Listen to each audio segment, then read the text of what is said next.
Hello, good evening.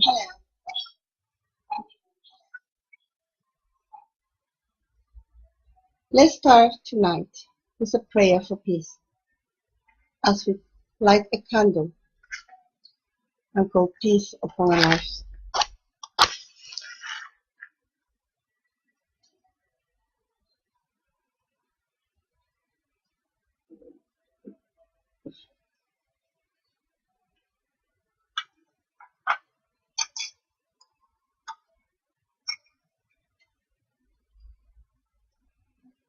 Here's a lamp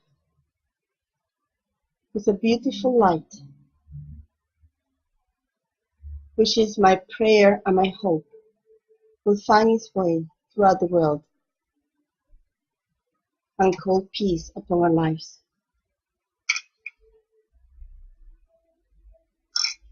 And let's continue with a little prayer about peace. I see you, peace, rising like a dove up to the sky. I see you, peace, in the focused gaze of a child at play. I see you, peace, in the soft finger caressing the prayer beads before the nighttime rest. I see you, peace, in the words and the works of those who come together to plant you in every person's heart. I see you, peace, in the silence of the mother watching her children asleep. I see you, peace, in the eyes of the young man enthralled by the sea waves' dance.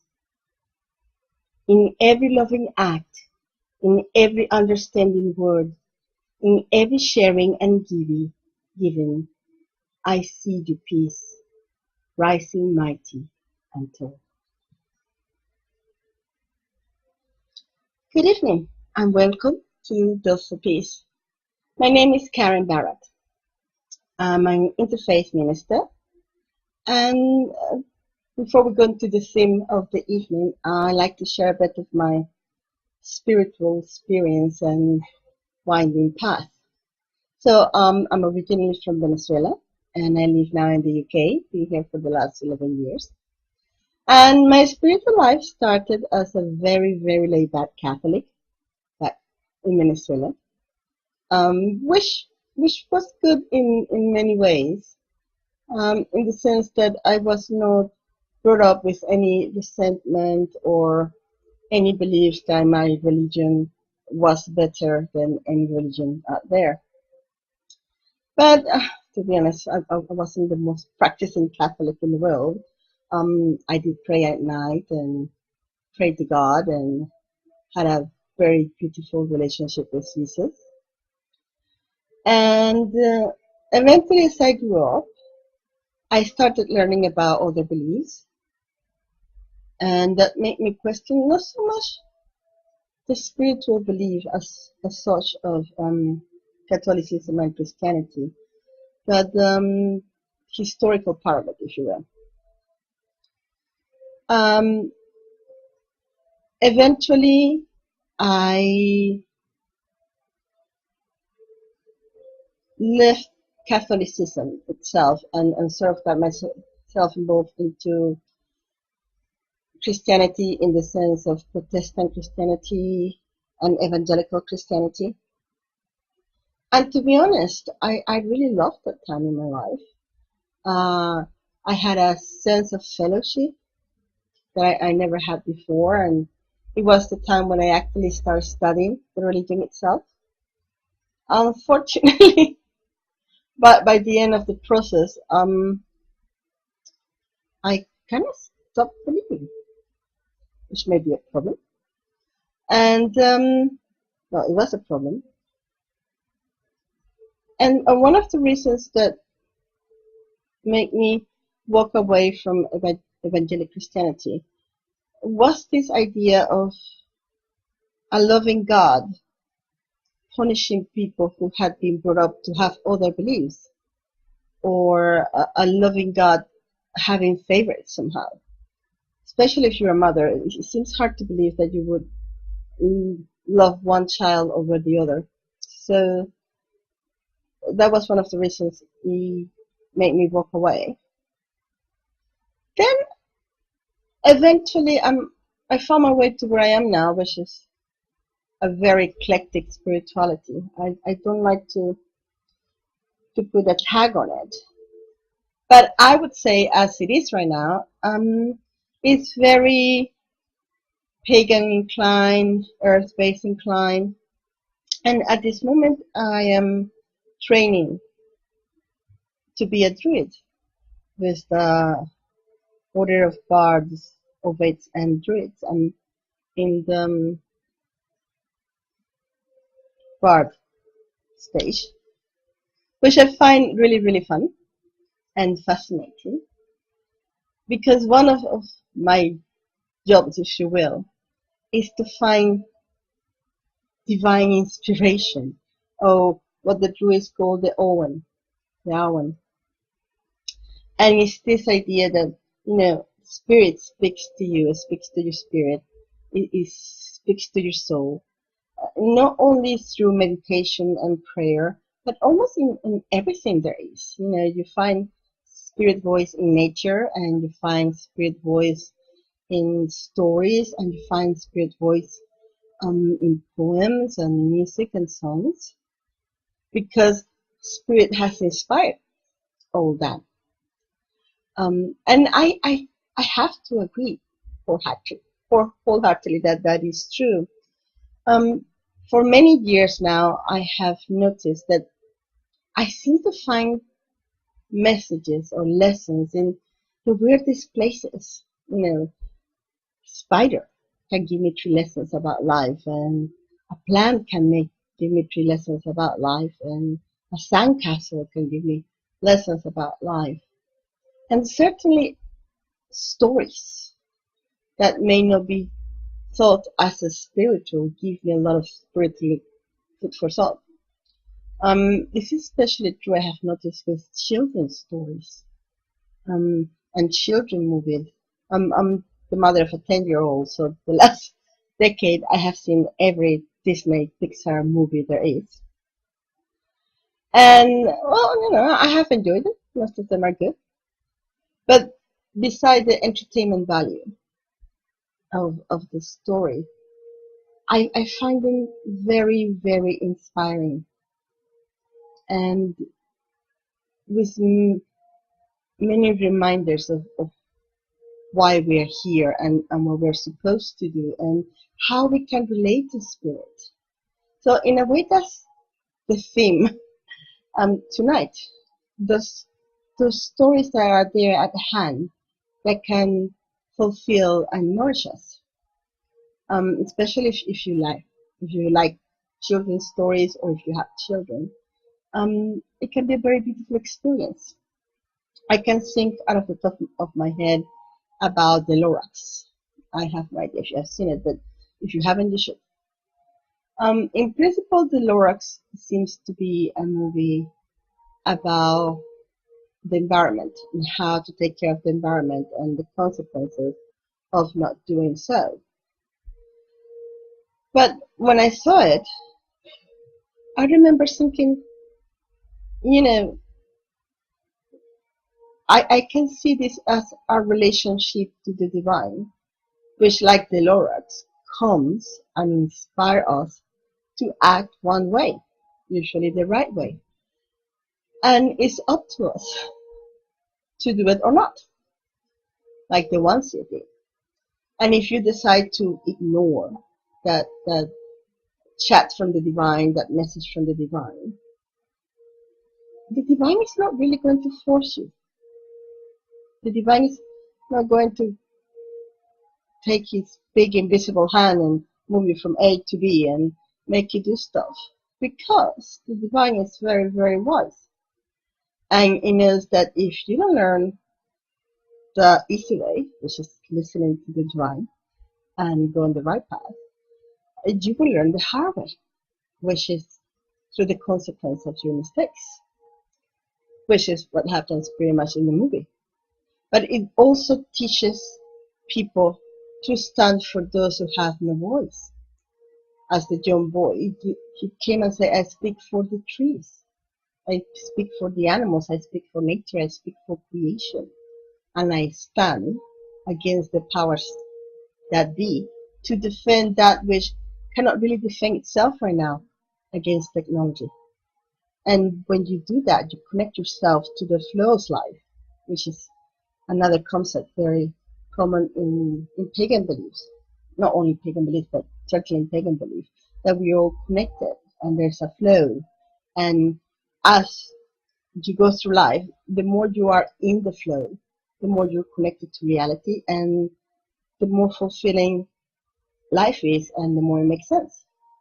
So this young boy, by defending nature and daring to stand up for nature, reconnects himself with the real world, if you will, and sort of step away from the man-made commercial fake world where he was living. So that's one of the stories that I always find fascinating and very spiritual. Another story that I would recommend as a spiritual story or movie to watch from the children's cinema is Horton Hears a Who. Again, entertainment value is very, very good anyway. But the lessons there's so many lessons. We have this huge, funny elephant who knows that he has heard a voice, and the voice has asked him for help, and he cannot really see it. He thinks that he thinks he knows where the voice comes from, and in spite of having everybody saying, "You're crazy, there's nothing there, you're imagining things," he trusts that knowledge and that information that he has received. He trusts the divine inspiration, if you will, and he acts upon that, even if that gets him in trouble. You know, his life was pretty easy going. He was a happy elephant, and then he's persecuted by monkeys and a weird kangaroo, and has to leave his home and cross deserts and count like 1,000 flowers to find them again. And yes, sometimes he gets tired of it, but he prevails and perseveres because he has so much faith, A, in himself and what he believes to be his truth, and B, in his purpose. Because the purpose of Horton is to save a tiny, tiny, tiny civilization that lives in a speck of dust. At the same time, in the speck of dust, there's this mayor who says, "I'm hearing a voice from the sky," and the same story, nobody believes him. So these two different beings that come basically from different worlds have to trust each other, even if they cannot really see each other and they cannot really interact too much within each other. And in a way, they help each other because they give each other purpose. With Horton here, there's this saying that I love that says, "A person is a person no matter how small. And just by being a person, he has the right to be and to live, and especially to be helped and defended," which is what Horton does. So again, there is a spiritual moral message that is really fulfilling and inspiring for your everyday life. You know, sometimes we're Hortons. Sometimes we know things that other people cannot know, or we understand things that people are not ready to understand. And if we're true to ourselves, which is the ideal, we can get ourselves in trouble, you know. And when we doing something with purpose, that sense of purpose gives us the strength to carry it on, even if we have the world against us, because we believe in the truth in our heart. So that's another movie that I love. But the idea of this conversation for tonight actually came from a play that was a movie and comes from a book, which is Matilda. On New Year's Eve, we went to London as a family and we saw Matilda. I have seen the movie, I have not yet read the book. So I was like, yeah, it must be fun, and why not? I absolutely adore it. and loved it. I thought it was a great musical, and I'm a musical fan. I love the songs, I love the dances, I love the performances. Everything was perfect to my eyes. And although it's a children's story, there's a lot for adults to get involved. And again, as I was watching Matilda, so many lessons came to me. Actually, I wrote down 7. um, I think if I watch it again, I would find much more. But I want to share these lessons with you tonight because I believe they can enrich our lives or remind us of what is important. And this I actually did write down. So let's see, I don't forget. The first lesson was Matilda's expression that just because I am in this story, it doesn't mean I have to stay in this story. It doesn't mean that everything has been written out for me and there's nothing I can do to escape the circumstances. So I don't know if you know the story of Matilda, but it's this child prodigy. She's a genius, very smart. But she's born into a family where she's not appreciated at all. I mean, her parents are, let's call them basic. They're very shallow on one hand, opportunistic on the other. They value things like having a big telly, and for them, culture means watching TV all night. That is a crook. There's no other name for it. That sells used cars and not in a very good state. Her mother is only interested in her ballroom dancing, and there's a suggestion that she might not be as loyal as she should. There's a brother that seems not to care for anything or participate in anything, and yet that's the child that's appreciated and loved. So in this family, this beautiful girl comes, and she's basically treated like a pariah. You know, the father never calls her a girl, calls her a boy. And she has found solace and inspiration in books. So although she's very young, she has taught herself to read, and she goes to the library all the time and get all these wonderful literary books that are nourishing her mind and her soul. And that gives her the enlightenment to see that yes, she is in very difficult circumstances, and her life right now, sorry, doesn't look very promising. But that doesn't mean it has to stay that way. There's no light in her horizon when the story starts. There's no way out. There's no hope, basically. And yet this little girl refuses to see herself as a victim. She doesn't know how she's going to get out from the situation. She's not quite sure what she needs to do.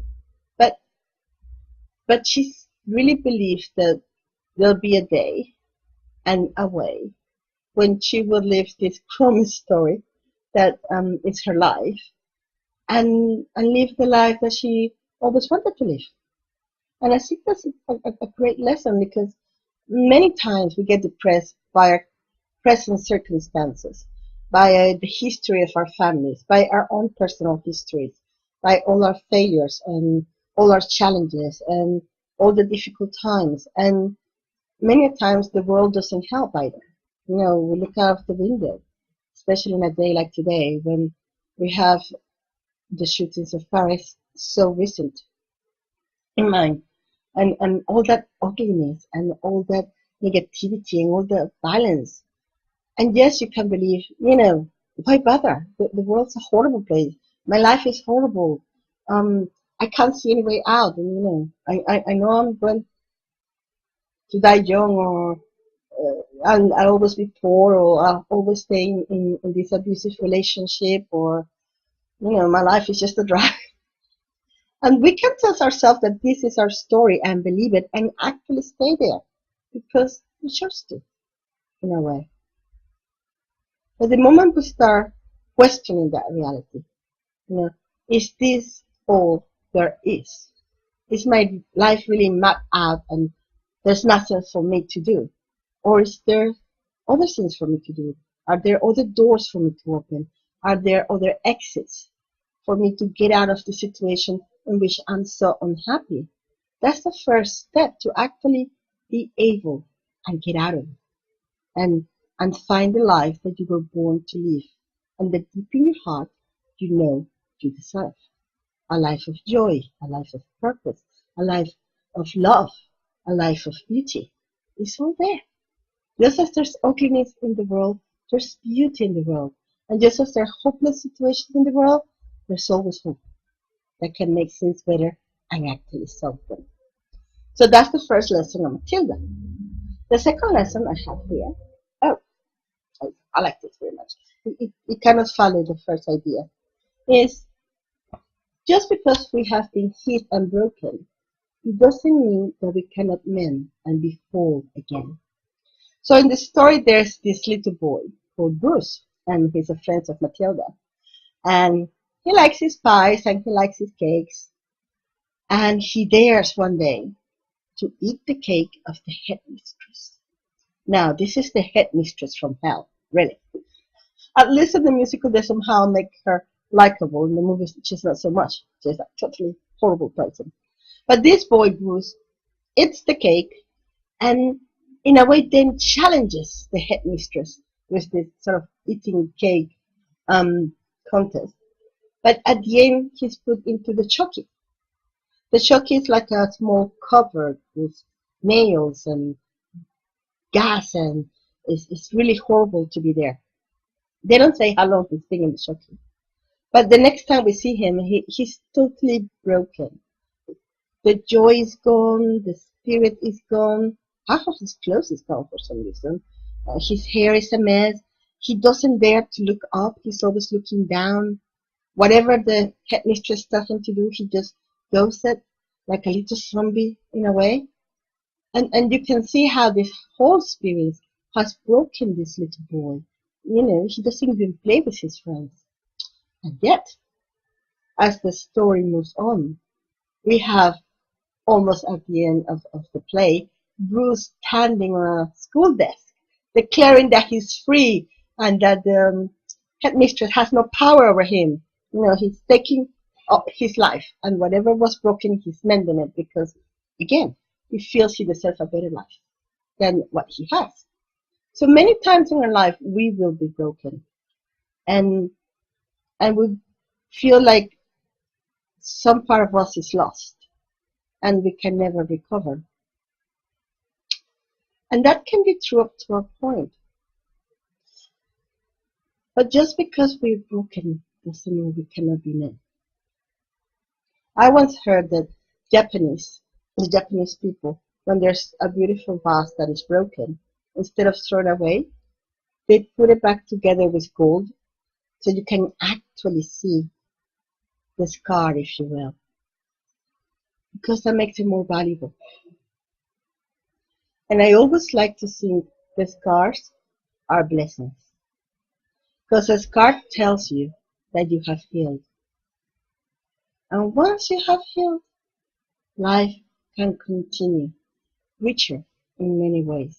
And you have the scar there to tell you, yes, you have fallen, yes, you have been hurt, yes, you have been wounded, but look, you have healed. And the scars help you to be more human in a way. I don't know if you've seen little kids or soldiers that they start sharing scars and black eyes. Oh, I got this scar when I jumped from here, and I got this other scar when I did this and did that. And I'm sure that when the actual would happen, they weren't very happy about it. But once they have the chance to heal, there's a sense of pride of having gone through the darkness and come out into the light, having gone through a challenging situation and having survived it. So that's what Bruce tells us. You know, yes, I was in the chucky, and yes, for many days I was not myself, but now I'm back and I'm stronger than ever.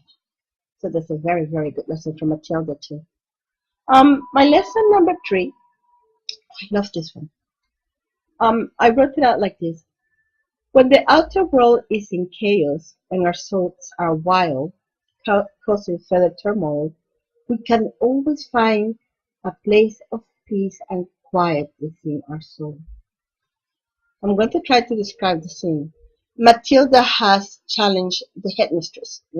She basically has telling her, "You're an unfair woman and you're evil and you're bad." And the headmistress gets offended. "How dare you to talk to me like that?" And one of the things with the headmistress is that, well, actually it's a man who plays the headmistress, and it's very tall and very strong, but somehow very feminine. So up to that point, the violence is a bit sarcastic with certain finesse. But in this moment of the story, the headmistress goes crazy, berserk. She starts screaming and towering over the children, and she's literally telling them that she's going to destroy them, and she's going to destroy Matilda. And poor Matilda, she's supposed to be fine in the story, but in the place she's not no older than 10 or 11-year-old girl, she starts singing this song called Quiet. And the first thing that she expresses is how many times we have this moment in our lives when we have all these thoughts coming in that confuse us and do not allow us to really focus on what's happening, and at the same time the world around us is just as confusing, just as violent, and you feel like you're going to explode. And then you can find quietness within, a silence that is no silence. And in that place of peace within your soul, you can stop time in a way. Just breathe. And just feel your heart. And she says in the song, "I see the people outside and their mouths are moving, but I cannot hear them, and their words cannot hurt me anymore." So in a way, Matilda have created a temple of peace and love within her heart. To where to go in those moments of great chaos and confusion, and just be and be in peace and quiet. And so many adults never get to do that, never get to find that place of peace. And yet, creating that temple within, that rose within, that throne within, is one of the surest way not only to find peace and refreshment for the soul, but to find that connection with the hour, with the inspiration, and with the divine. I have an aunt, and she's a spiritual teacher, and she's enlightened, and she describes that experience as being in a golden silence that is so full that you need nothing else. And maybe in the outside world you've been there for a few seconds and a minute, but the experience you have is that you've been there for ages. And the longer you are, the more alive you are, and the more strong you are, because you have nourished yourself inside and out, from inside to outside. So when you leave your golden silence, your temple of inner peace, you can focus and center and see the chaos around you without letting it affect you, and control the thoughts in your mind that are not being helpful. And again, don't let them affect you. So the invitation for this lesson is find the practice, find the way, find the teaching that will help you create this temple of inner peace in your soul and in your heart. And get into the habit of going there as often as you can, but especially when things are going totally crazy. So I love that lesson from Matilda, and I hope you love it too. Now, lesson number 4. Remember, these kids are supposed to be 5, and the children actors who play them are not older than 10 or 11. The lesson is, unfairness must be faced and fought, even if we are the weaklings of the story. Now, this is a great story, but if you look at it carefully, it's a horrible story too, because it's a story about child abuse. children are abused in different ways. She has like a double whammy because she has emotionally abusive parents, and then she goes to a school with a headmistress who is an abusive person too. Okay, and like I say, the headmistress is played by a very, very tall man, and he wears a bodysuit to make himself look stronger and bigger. So she really towers over little Matilda. And yet Matilda, when she sees something that's unfair, she says it. And she says it to people to their face. And she fights it in subtle ways sometimes and in open ways other times. But she doesn't stand for it. Because one of the things that Matilda says is, the moment you take it on the chin and say, well, whatever, I just took it on the chin, you're actually saying that is all right. You're saying it's all right that people abuse you or abuse other people. You're saying that it's all right that you should suffer violence. You're saying that violence is all right. So you are not supposed to take it. So don't take it. Face that which is abusing you. Face that that's being unfair. And as much as you can, fight it. And not only do it for yourself. That's another lesson from Matilda. I mean, she has enough problems as it is, and yet she's a very compassionate child and a very caring child. So she fights for herself, she fights for her classmates, and she fights for her teacher. And that's an interesting dynamic that I have there, because her teacher is an adult who was an abused child and has not left that idea of victimhood. She sees herself as pathetic and weak and acts like it. And Matilda doesn't judge her. Matilda doesn't say, oh, you weakling Miss Honey, good for nothing. She feels compassion for her. And she defends her against the abuses of the head teacher. So I found that part of the story so inspiring, because we see little abuses of power everywhere. And most of the time we're like, you know what, this is not a problem. Let's just move on. And yet it is a problem. I mean, I do agree with Matilda that you have to be smart. And sometimes she punishes people, which is the next lesson, like I said, in very subtle ways. So it doesn't have to be confrontational. But it is a problem when we witness abuse, when we witness evil, when we witness unfairness. The moment we walk away from it without somehow doing something about it, we are becoming accomplices to the unfairness and the injustice of the world. So, like I say, maybe you don't have to do it in an aggressive way, but there are ways you can help unfairness disappear. If not in the whole world, in the little corner of your world. And that's lesson number 4. Lesson number 5 is like the result of number 4, which is sometimes we have to be a little bit naughty to make things right. So one of the things that Matilda does is that when the abusive adults in her life sort of step over the mark, I mean, they're being really, really abusive or evil or bad, she punches them. But she does it in a smart way that doesn't allow them to track the action back to her. And she understands she's breaking the rules. She's clear that she's breaking the rules. And she, if you hear that, that's my guinea pig screaming for food. I don't know why, because she's just been fed. But that's what guinea pigs are like. What I was saying. Oh yeah.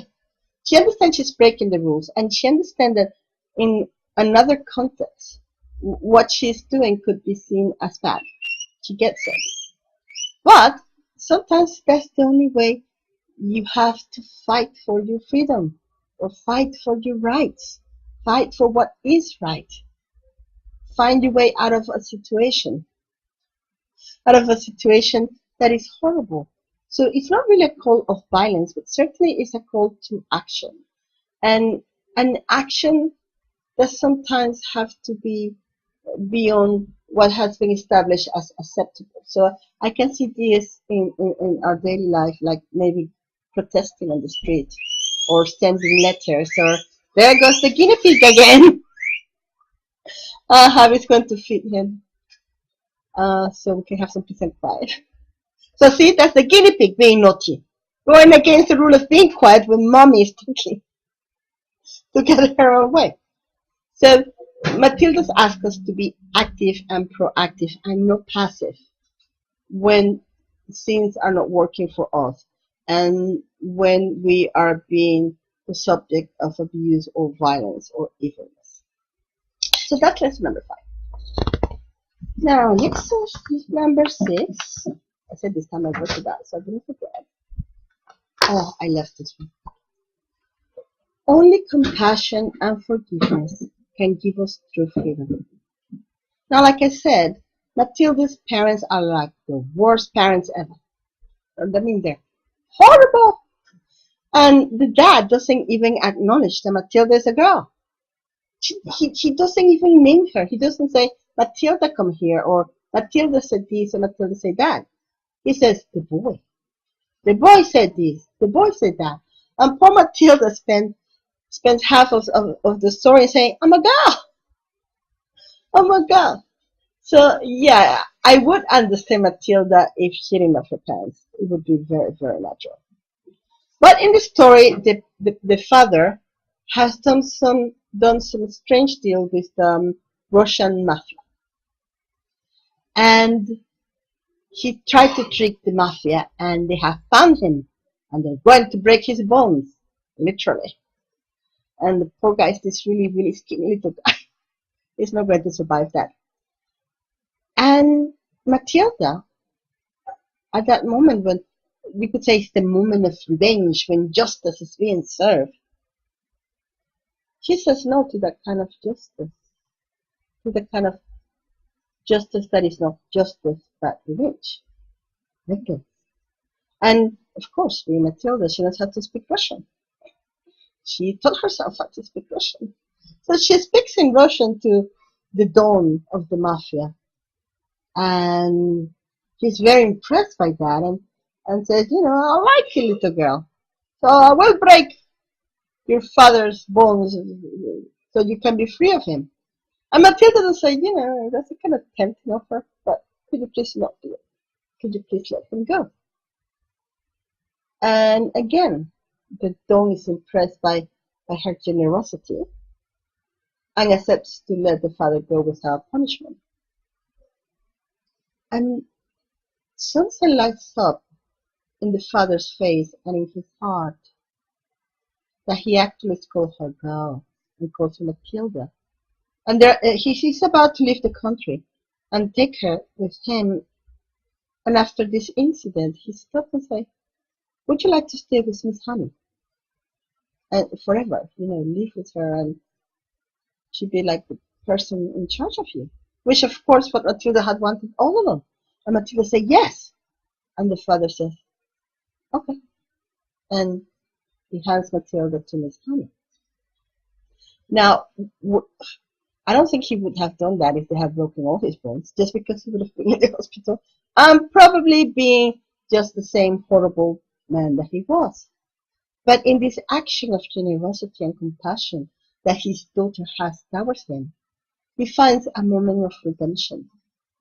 And that moment of redemption, although it was not planned that way, is going to give Matilda the chance to be free from her torment, from that home where she's not appreciated, from that life that she doesn't want to be in, from that story that she refuses to accept as her own, and enter into a new life, a life of hope, a life of love, of companionship and appreciation.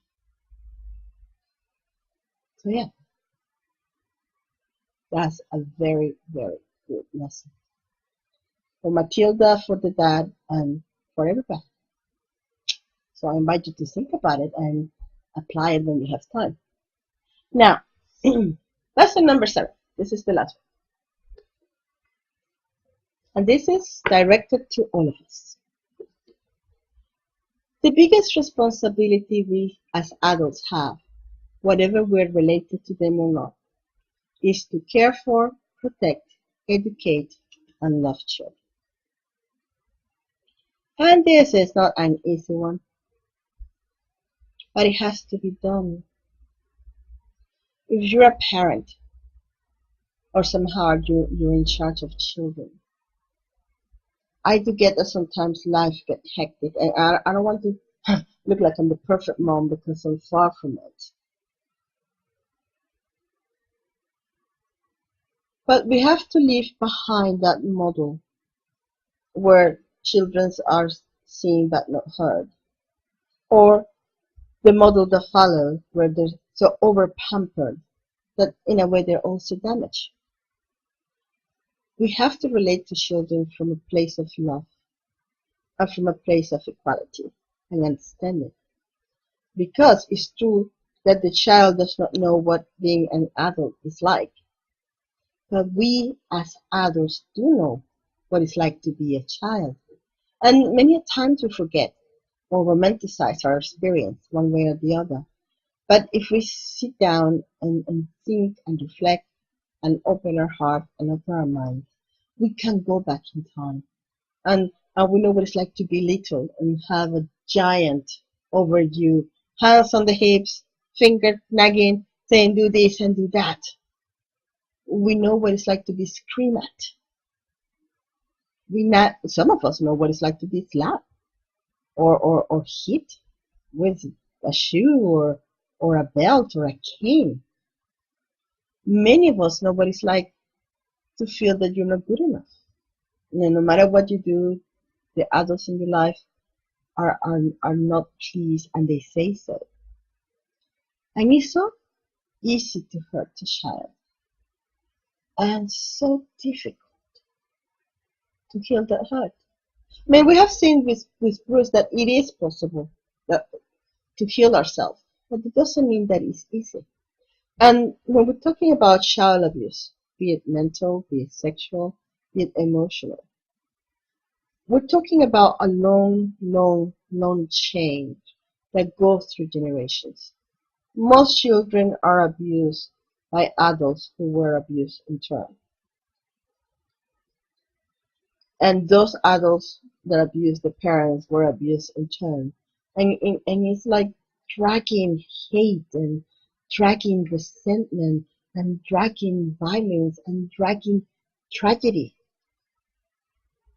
and leaving it as a gift to creatures or beings or people who you are supposed to love. I'm not saying that it's happened. And some people just can't do it. But you are supposed to love your children. You're supposed to care for them.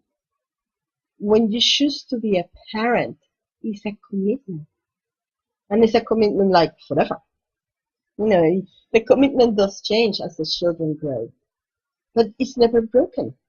Even if you grew up with your child and you don't speak to your child anymore, that relationship is there, hanging, floating in the air, but it's there. You can never stop being somebody's mother, and somebody cannot stop being your child, even if you say so. I'm no longer your mother. You're no longer my mother. You can say whatever you want, but you are that person's mother or father, or guardian, or aunt, or godfather, or godmother, or older brother, or older sister. All those children in your life are in your life for a reason.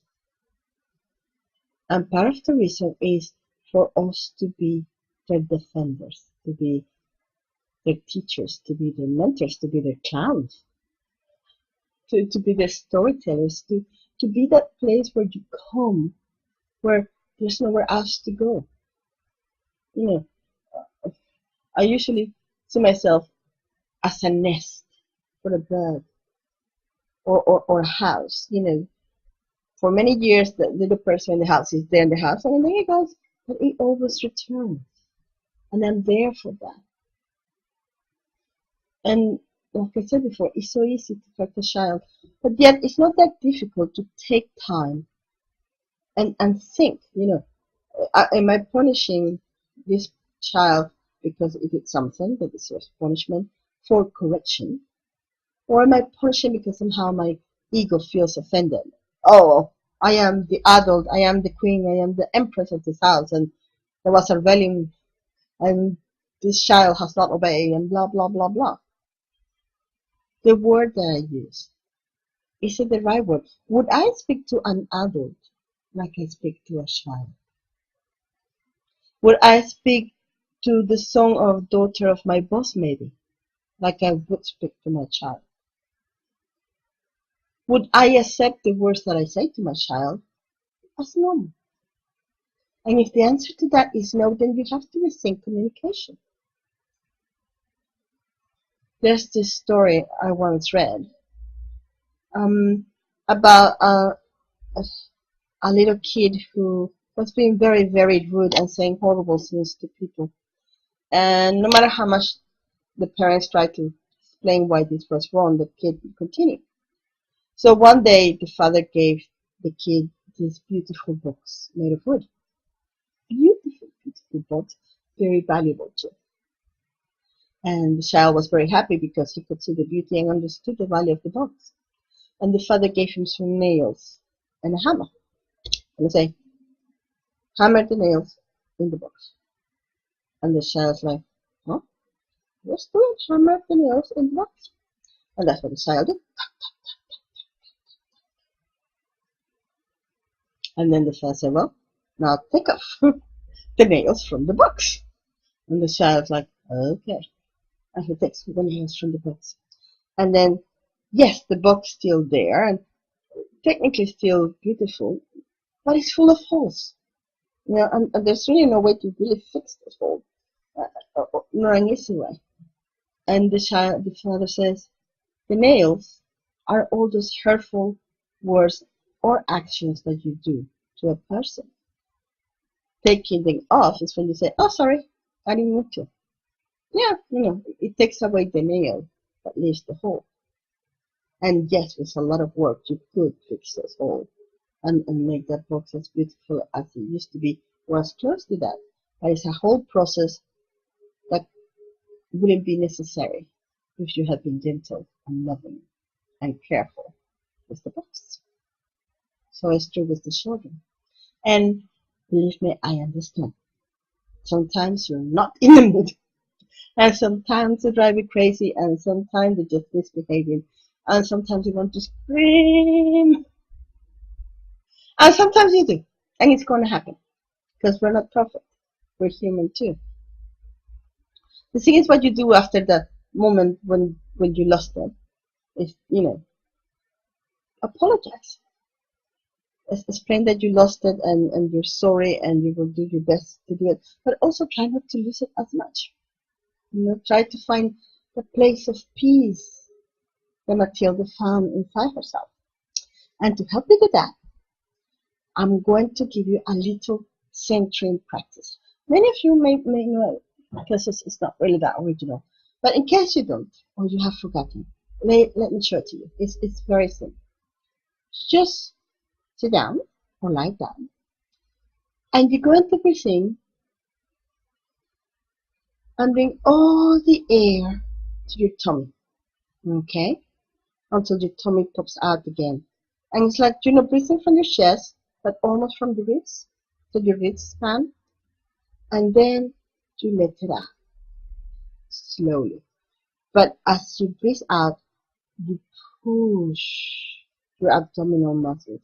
So all the air goes out. And then you breathe in again. And the second time, you try to focus on the air. You know, how does it feel when it goes through your nostrils?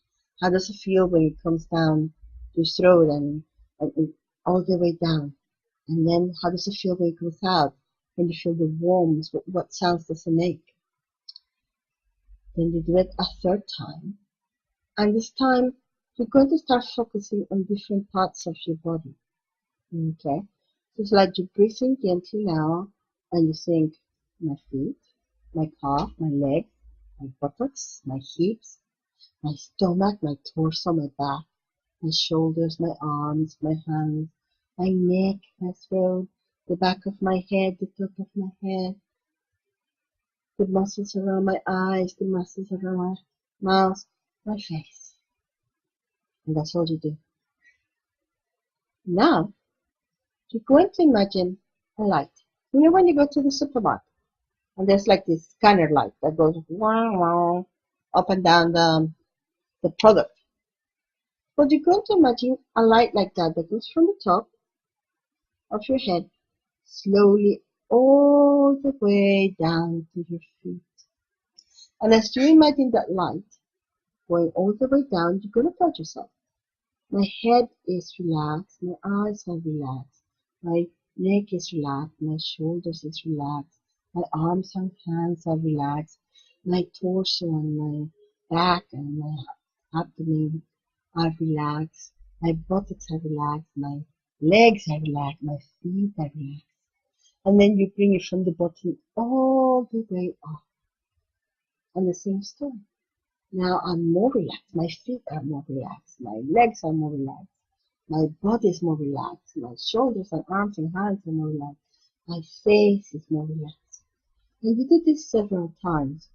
And the last thing you're going to do is, as this scan light goes down, imagine you get encased in a beautiful white light, a very soothing and warm and loving white light, until you cover like in an egg, a protective egg.